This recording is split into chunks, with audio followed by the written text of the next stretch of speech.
32 total assessments. So this could be like case studies, take-home assignments, coding challenges, and just... See, this is what I'm talking about. This is stupid that they're making people go through all this. I mean, what happened to just, okay, we're going to give you a 10-minute test and see if you can type. You're qualified. All of this stuff that the young people are going through today, I got to be honest. I never did it. If there was a test, if there was even so much as we'd like to see you for a day, you were paid for it. You were paid. Okay? We'd like to put you on the floor for a day. Yes, you will be paid. This stuff that they're having people do, employers, you suck.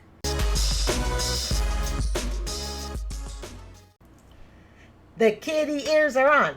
The kitty ears are on. Happy Monday, everyone. All right, welcome to another Tick Talk. We're going to talk about the trials and tribulations of job hunting. Now, I'll tell you, I'm 57 years old, and I've not job hunted since I was 38 and became a public school teacher. I teach middle school. I'm in my 19th year right now. But please keep in mind, that does not mean I am out of touch, unaware, don't care about what's going on in the world with job hunting. I clearly do. I teach, and I have a love of students, and I want to see them succeed. And seeing the things that are going on in our society and our economy now, really, you know, I'm a bit nervous for them. So if I can put a light on what's going on out there, I'm going to use this channel to do it. And as you know, I tend to take a kinder, gentler approach to the young people out there than I do on the Dave Ramsey show, where I'm not quite as gentle and the kitty claws come out a little bit more, sometimes a lot more. But you know, we are dealing with the youth, and so we need to hear the youth out. All right. And some of the things that I say, well, they may sound critical. They're not meant to be critical. All right. But it is meant to give you food for thought, but a loving anti-type sort of way. All right. So let's go ahead and hear these young people out and see what we can learn from them. And maybe I can even give a little bit of insight. All right. Or if I can't give insight, we'll just have a good time sitting around watching the TikToks. All right, folks. So let's go ahead and hit it. Thank you so much for joining me. Oh, we got at the beginning, very beginning. Here we go. It was messy at first, and now I'm fixing it for you guys. I will do anything in the world for you. And I'm going to email this to y'all. And you know what? I believe she would do anything in the world. I mean, she's straightening cans at a grocery store, or bottles of some sort at a grocery store. Now, this is called self-promotion at its finest. This is ridiculous. The workers wasn't doing their job right, so I have to do it for y'all. Y'all. Doesn't that remind you of when you are like at a store and you're doing your own checkout? And what are some of the employees doing? Literally standing on their cell phone, and they just kind of look at you. Now, on my bad arthritic knee days, I have to be honest, you know, there might be some unpleasant language going on in my head going, why am I doing your job? Look at what this young lady is doing. She is straightening up bottles. Okay, it looks like soda cans or something, $4 for $5 is what the sale sign says. And she is working frantically on this little display. Need workers, I'm the worker. Hire me. I need a job. Now, this is what I'm talking about. The workers don't do their jobs. I almost tripped over this bag in this product, whatever this is. So I'm gonna be a good citizen. I'm begging you. I'm broke. I'm a broke artist with no life. I just did that, so you guys should hire me. You know what this reminds me of? I've heard a lot of young people, actually people of all ages, let's just say job seekers, because they're really at this point, I don't think it matters what age you are. But I've heard a lot of job seekers talk about the multitude or numerous resumes they've sent out. But not only are they sending out these resumes, but the things they're being asked to do to get a job interview. They want you to make up some great big project. They want you to display it on a wall. Then they want you to present it to a board. And that's only round one. And they want you to do it doing your own paper, paying for your own PowerPoint services on your own time, your own gas. And I'll be honest, I may be 57, but like I said, I'm not out of touch. I don't think people should be doing that for free. I don't think it's necessary to take you through 6, 7 rounds of job interviews to see if you're a good fit for the company. If it takes 6, 7 rounds of job interviews to see if you're good fit for the company, that may be a company you don't want to work for, because that company can't seem to make up its mind. To me, part of the hiring process deals with the organization of the company. A company that is well organized, that knows what they're looking for, they're pinpointed in finding it. When they find it, it don't take them, all right, 6, 7, 8 times to get you through the process to see if you work. And I'm saying this at 57 years old. Okay? I get it, folks. I get it. All right? I think it's ridiculous. Borderline stupid. The other issue I have with these constant applications where they want the employee to do the work. Okay, we want you to present us a marketing plan. We want you to present us a design. You want to go into fashion, whatever. And we're not talking basic. We're talking, they want you to come up with a whole entire plan. You know what it makes me think of? Kind of like, this young lady's working for free here. And I'm aware no one asked her to do it, okay? But you know what it makes me think of sometimes? It makes me think that the company's just looking for free labor and free ideas. I mean, think about it, okay? You want to be in marketing, sales, something along that lines, all right? Wouldn't it be great to say, hey, we're thinking of expanding in another city, and this is the product we would like to sell. Why don't you tell us how you would go about marketing it in that city? And we want you to come up with a complete design from beginning to end that shows us how you would market it. Well, isn't that wonderful free labor? That's excellent, isn't it? It would be like a school district saying to me, Carrie, we're not quite sure if you're competent to teach. So not only do we need to have you come in 7 times, but we would like you to work for an entire quarter for free. And maybe at the end we'll decide. And this isn't an internship. All right. There's no promise of a job. We're just not sure that you're the person we want. Do not think, millennials, do not think, Gen Zers, that we Gen X, okay, that we care about you. We do. And we are totally aware of what you're being put through. And it's not right. And it's not fair. Okay? And I'm going to move it out of the customer's way. Ooh, got to be careful about doing the equipment. Some stores get real touchy about you handling the equipment. But at this point, there ain't nobody in the aisles anyway. So girlfriend, go ahead. Move whatever you got to move. Do whatever you got to do to clear those aisles and make the world a better place. I think I'm going to buy this pan. Oh my gosh. I'm going to get this. I'm going to get this. Now, here's the danger, okay? Here she is looking for a job. Okay, Princess here is looking for a job. And that's wonderful. But don't work at a place where you want to go buy all the merchandise. It's like, I can't work a part-time job at Bath and Body Works. I'm just going to buy all this stuff. Oh, and I need this for the pound cake. I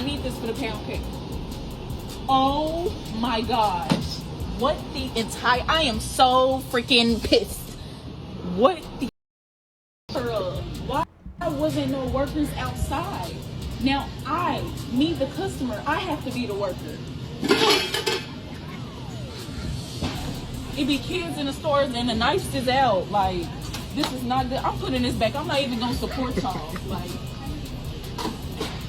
I shouldn't be the worker. Workers don't pay attention because customers do.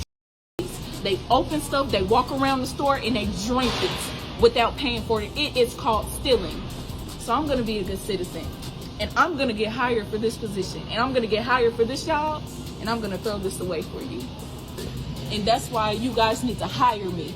Because I do the job that is done when I didn't even make the mess. Thank you. Y'all see all these buggies? If I was to work here, I would put these buggies up. They belong over there, not over here. Yeah, okay. I admit I'm a little bit guilty of that, all right? I think she calls it a buggy, a cart, whatever, okay? Let's face it, family. How many of you have gone out there, you're tired, all right? You've done all your shopping and your bagging, all right, by yourself, and you get to the exit and you have a choice. Leave the buggy right by the door or push it another 5 feet into the buggy cart, and you're just like, I'm just going to leave it by the door. I have personally been working at getting better at that, okay, to push it the extra 5 feet out of the way. Highly.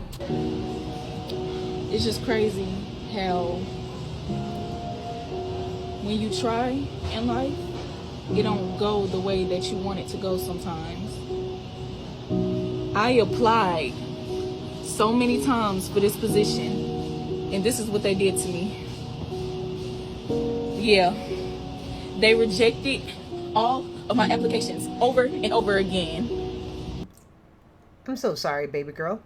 But it's okay, because after y'all see this video, you're gonna hire me. I have been applying for jobs since I graduated. I, this week, have probably applied for 35 different positions all across America.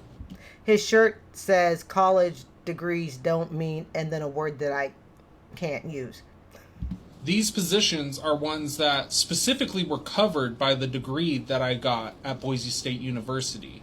Not just like one field, but multiple fields that this degree was able to be put into. I haven't gotten a single response. Actually, let me correct that. I've gotten one response saying that the position is no longer open directly after they posted a new ad for the same position.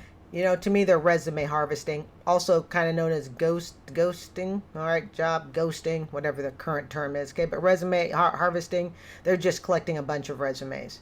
This sort of thing, I'm sure it's gone on. I'm going to give you just a slightly different perspective, okay?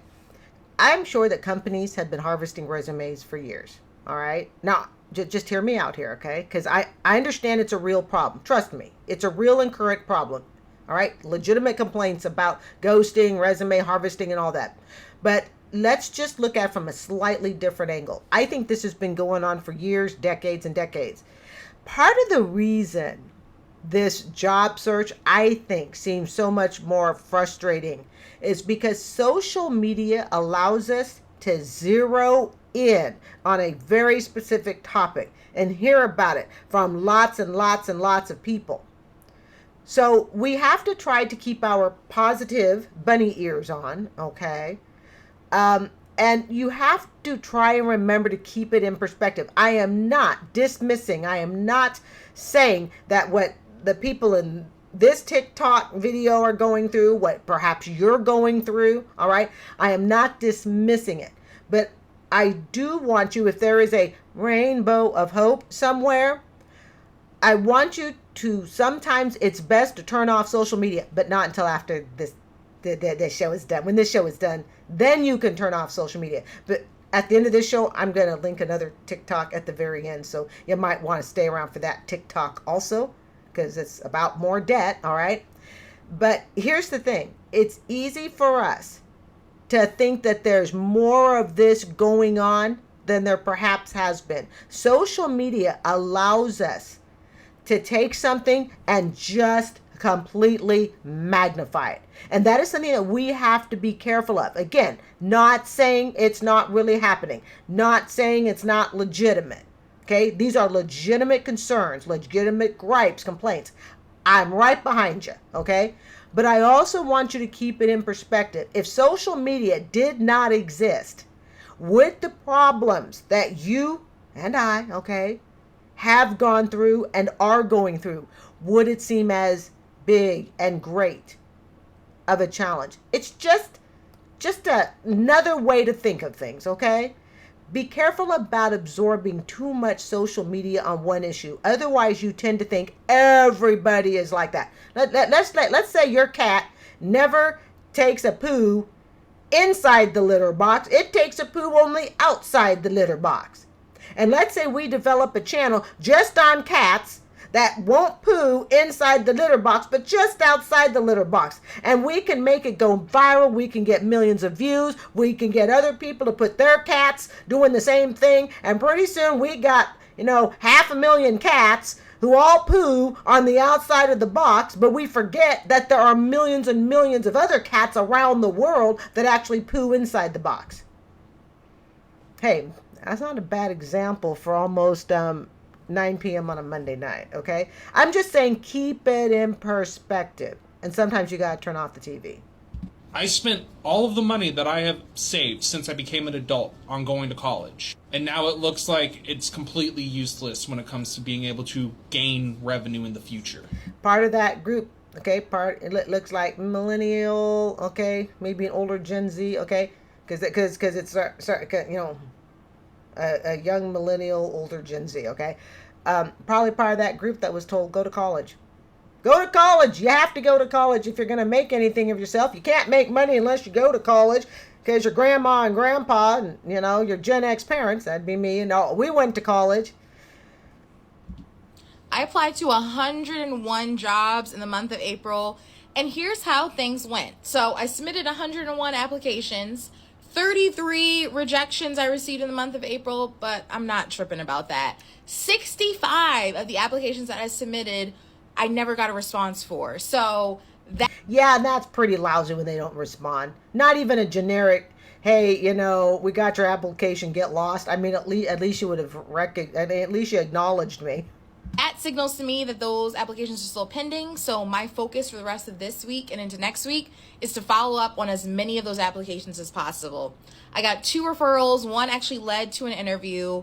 And I scheduled 3 interviews, one of which I'm actually moving along pretty far along in the interview process. And that's it. I'm not trying to take away the bubble on her soda. Okay, I'm not trying to take out the fizz. All right.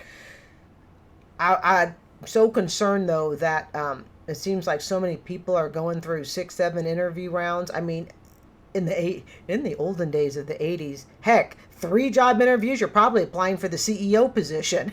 So this is what it looks like to apply to 100 jobs in a month. I would highly recommend any job seekers who are trying to land an offer in May or early June, you got to increase the number of applications you're submitting and start tracking your data so that you can really see what's working. Let me know how April went for you. For those of you who like the Excel spreadsheet and all that stuff that want to track the data. If you're looking for a job right now and feeling discouraged. Oh, this guy, in case anybody can't see the screen, he says, during my job search, I applied to 1,623 companies. 1,623 companies.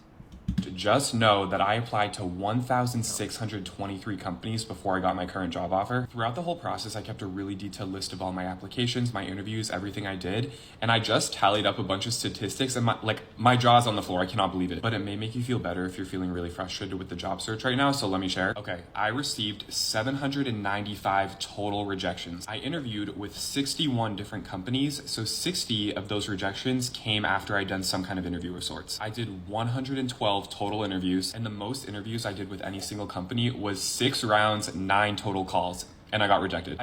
That's stupid. That is just ridiculous. I have to keep my Dr. Pepper back here because I got like a $4,000 setup, and I ain't gonna let the Dr. Pepper take it over.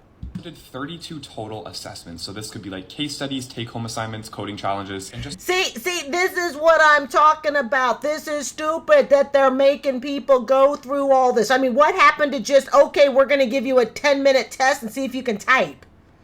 You're qualified. All of this stuff that the young people are going through today, I got to be honest. I never did it. If there was a test, if there was even so much as we'd like to see you for a day, you were paid for it. You were paid. Okay? We'd like to put you on the floor for a day. Yes, you will be paid. This stuff that they're having people do, employers, you suck. If you've got people coming in working completely for free, you want them to produce something that benefits the company. So you can turn around and tell them, oh, you're not what we need. I got issues with that. And those of us, like I said, the Gen X, the older millennials, okay, we didn't go through job applications like that. Now maybe, if you were going for design, fashion, you were going for music, yeah, they need a sample. But for what I'm hearing, marketing degrees, yada, yada, okay, you should not be going home working 40 hours to come up with something to present to a company that benefits them. You just shouldn't be doing it. I mean, even to get a teaching job, I had to, I think I had to do I had to explain something about lesson planning. But did my teaching position as a teacher, public school teacher, did they tell me to go home, write up a 10-hour lesson plan for a week's worth of work to present? No. Part of it is because my degree spoke for itself. I have an education degree. If you have a marketing degree, an MBA, whatever, you have a master's degree in flute skills, FLUTE. To me, you've proven it. This is just my opinion. You've already proven you've got the skills. It's really a job interview to see, do we match in personality? Do we match in long-term goals? What are your dreams and aspirations? Do they align with the company? But to send applicants home with a freaking homework assignment that's going to take them upwards of 10, 15, I've heard as much as 20, 30 hours to put in, my moral compass has a problem with that. But this is just my opinion. Hypothetically, if you were to assume that each interview was 30 minutes, which many of them were longer, much longer, 112 interviews times 30 minutes, that equates to 56 hours of interviewing. And last thing, the job that I ended up getting was 4 rounds of interviews each 30 minutes. This is my third full-time corporate job, and I will say I have never, ever had to apply to nearly as many jobs in the past. Like the job I had before this, that one I remember being kind of tough to find, and I think I applied to like less than 200. So if you're facing a lot of rejection, you feel like it's endless applications, let this be your motivation, because you just got to put your head down and do the work and you'll see results. Have you ever done an interview? This happened to me when I was in my, I was probably in my mid-20s, was interviewing for a librarian position. Have you ever gone to those interviews and the interviewer could give a rip about you, but really is just up to toot their own horn? It's almost like, thank you for inviting me to the interview so I could hear you talk about yourself. Yes, I've been through that. If you're exclusively applying to jobs online, I have bad news for you. The more I post career content, the more I get comments from people like this one saying, I've applied to 500 jobs, or I've been job searching for months and I'm not getting anywhere. If this sounds like you, here's a mistake you might be making. I know the job search probably feels like a numbers game. The more you put in, the more you're going to get out. Unfortunately, it's not. In 2023, 2% of job applicants get called in for an interview. 2%. I know this is insanely backwards. Like there are so many channels to apply for jobs online, but unfortunately for us job seekers, online applications are just one channel of many that companies use to find candidates for their jobs. On the flip side, and according to Zippia, as of 2023, employee referrals account for 30 to 50% of all hires. Now, I'm going to pause you there. This is very common, all right? When you are looking for a job, okay, you got to think of who knows whom, because it's partly who trusts whom, okay? In other words, yes, you can go on LinkedIn and all of that stuff. I've never used that stuff. I was around, I guess I'm going to show my age, when monster.com for resumes was really popular. That didn't help me much either, but especially in this job market. But again, what she's saying has been true for generations, all right? So it's not like, to some of you young people, I'm aware this is the first time you've heard it, all right? That's why this has the kinder, gentler side of me, all right, compared to my Dave Ramsey shows, all right? But really, it's nothing new. It's been around like that. Nepotism, where everybody's hiring everybody else in their family, okay, or close family relatives, stuff like that, okay? People are comfortable hiring people that either they know directly or that someone they know that they trust, okay? I want to add in, this is really why, folks, it's important that you keep a clean slate, okay? No criminal record, no OF stuff going on, all of this stuff, because a lot of it has to do with, are you recommendable, okay? So this company has a job opening. You have a friend that works at that company that is aware of the job opening. Can that friend of yours, will they recommend you? Well, part of it's going to depend upon your past. All right? And if you have a past just a little bit questionable in the criminal background range, or you've done some activities that might not be so suitable for the general public eye, well, people like me, I'm a live and let live person. But the problem is for me to recommend you, you have to have a background that's not going to give my employer any surprises. And vice versa. I have to have a background where if someone says, hey, you know what? I think you should hire little bunny ears here. Okay. But if my tail's been hopping around in places that probably are not, quite socially acceptable, it might be difficult for someone to recommend me. So you got to keep a clean history, a clean slate, because just like this young lady is saying, most jobs are done by who people know. Okay? I've helped someone get a job at a place that they wanted because I knew them and I have a really good reputation with my supervisors. Okay? If I wanted to change schools and I needed referrals, okay, would people be able to recommend me? Just saying. So she's absolutely correct about, the fact that jobs are done by who you know. But this has been around a long time. If you continue to apply for jobs online, you should at minimum find a first or second degree connection at that company every time you apply and reach out to them to try and learn more about the company or the role, to try and connect and find at least someone that can give you a referral. I teach writing, and I'm a pretty, look, I ain't gonna brag, but I am gonna brag. I'm a pretty darn good writer, all right? I've been teaching writing for, I'm in my 19th year teaching people how to write. I teach middle school, but of course I can do collegiate level writing and everything else, all right? And I have tutored people in writing. I've helped people, yada, yada. Hey, maybe someday I'll start a little side gig, all right? And I can advertise it here on my YouTube channel, but I'm not doing that today. But here's the thing. One of the things that I recommend that people do, it doesn't matter what age you are, all right?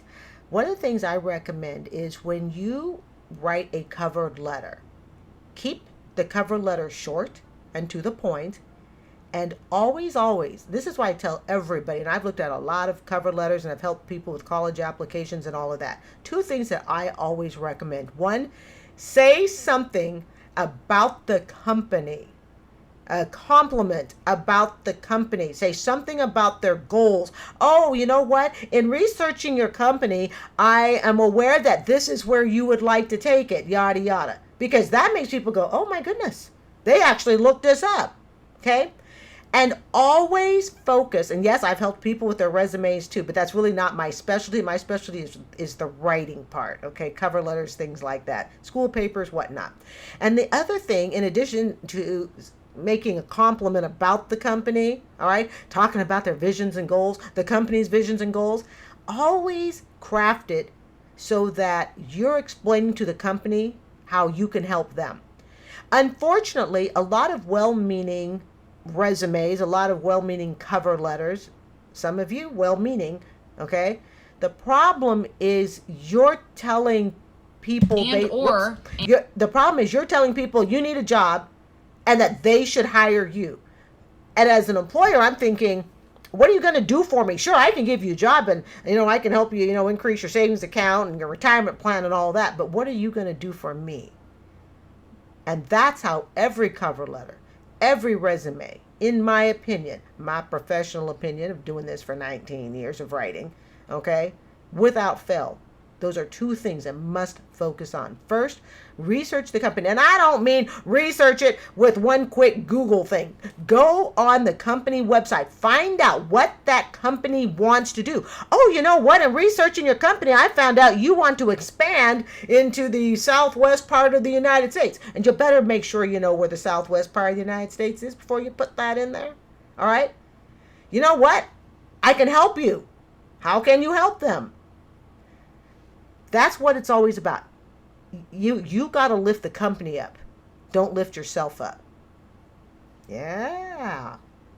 And ideally, you should also try and find the hiring manager every time you apply and reach out to them with a couple bullets saying why you're a good fit for that role and your resume. Again, and I respect what you say about why you're a good fit, but the angle I recommend that you take it from is, what skills do you have that will advance the company? Don't just say, I'm a good fit because, okay, this is what we don't want. I'm a good fit because I can take direction well and I can work on a team, yada, yada. Okay, well, they can get that from 1,000 other people. What are you going to do to be able to advance the company? I know your company wants to go here. I could make a whole video on this, okay? But writing is my area of expertise, and I'm pretty darn good at it, all right? Even though I teach at the middle school level, obviously I can write much higher. Maybe I'll do that as a part-time job someday during the summer. Oh, you know what? I think that was the end of it. Hey, guess what, family? That was the end. All right, so hold on here just a second. That was actually that was the end of it. Let me just double check. Reach out to them with a couple bullets saying, okay, that was the end. All right, so family, let's expand this here. There we are. I want to look at your bunny ear to eyeballs, okay? Here's the thing. I really, really also suggest that one of the things you do, guys, you gotta be narrow in your search. I know it gets frustrating, and I know they're gonna be you folks out there that've gone, but I am narrow in my search. Remember, there's a difference between a job and a career. One of the things young people need to do when you go into college, you need to think career, not think job. Think career. That's the first thing you need to do if you're going to enter college, especially if you're going to run up student loan debt, and I don't recommend it, all right? But you need to be thinking, is this going to lead me to a career? Is it going to lead me to a job?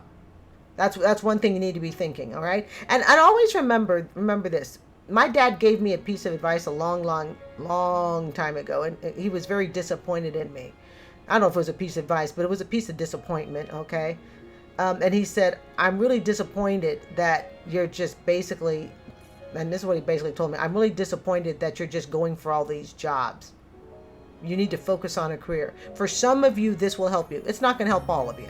And I'm aware that there are people out there that have done nothing but focus on careers, and they still can't get into either their first step or they can't get back into it. And I think one of the things we also need to be prepared for, folks, is expect a pay cut at any employment level.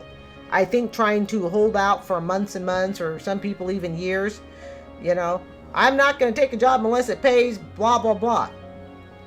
That might be an outdated approach to job searching. So anyways, folks, this has been fun.